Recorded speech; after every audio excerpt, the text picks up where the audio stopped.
আসসালামু আলাইকুম বন্ধুরা, কেমন আছেন? আশা করি সবাই ভালো আছেন। আমরা হিউম্যান হেল্পিং এনজিও থেকে এসেছি গুড়িয়াজার। তো আসতে বেলায় আমি আমাদের একটা বন্ধুকে দেখা পেলাম।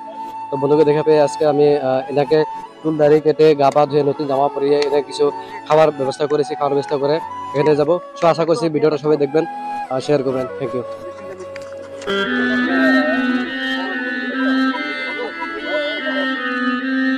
তো দর্শক বন্ধুরা, আপনারা দেখতে আছেন একটি অসহায় লোককে আজকে আমরা আমাদের মতো গড়ে তুলতে চাই। আমরা আজকে আছি ডিমাকুসি গুদলি মার্কেটে।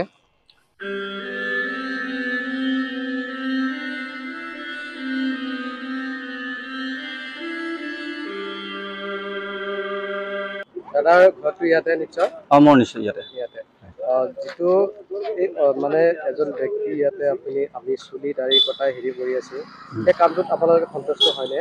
সন্তুষ্ট মানে ভাল, আপোনালোকৰ যিটো পদক্ষেপ লৈছে বৰ শুভনীয়, ধন্যবাদ। আৰু লক্ষণীয় পদক্ষেপ, এইটো আমি ভালেই পাইছোঁ। এনেকুৱা ধৰণৰ যদি পদক্ষেপবিলাক লৈ থাকে, আমাৰ ৰাস্তাই ঘাটে অনাই বনাই ঘূৰি থকা যিখিনি আছে সেই মানুহখিনিক যাতে আপোনালোকে ভাল কাম এটা কৰি আছে, ভাল লাগিছে। আমাৰ আগুৱাই যাই থাকক আমি কামনা কৰোঁ, আৰু যাতে এনেকুৱা ধৰণৰ ৰাস্তাই ঘাটে পৰি নাথাকক, সেইটোৱে আমাৰ শুভকামনা। আমাৰ অকল এইটোৱে কাম নহয়, যদি ধৰক ইয়াতে কোনোবা দুখীয়া দৰিদ্ৰ লোক আছে, যি লোকসকলৰ ঘৰত এমুঠি খাবলৈ সাজ নাই, সেইসকল ব্যক্তিকো আমি সহায় আগবঢ়াওঁ আৰু কি আমি। গতিকে এনেকুৱা যদি ব্যক্তি আছে আপোনালোকে আমাক জনাব। আমাৰ এন জি অ'টোৰ নাম হ'ল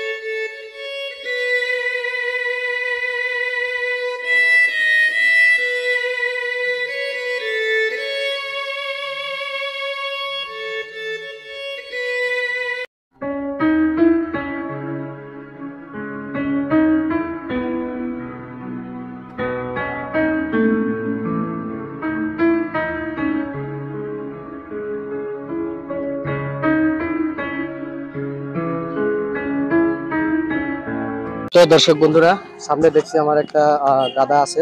দাদাকে আমি কিছু জিজ্ঞাসা করব যে, আচ্ছা দাদা, যে কাজটা আমরা করছি, কাজটা আপনারা সন্তুষ্ট আছেন তো?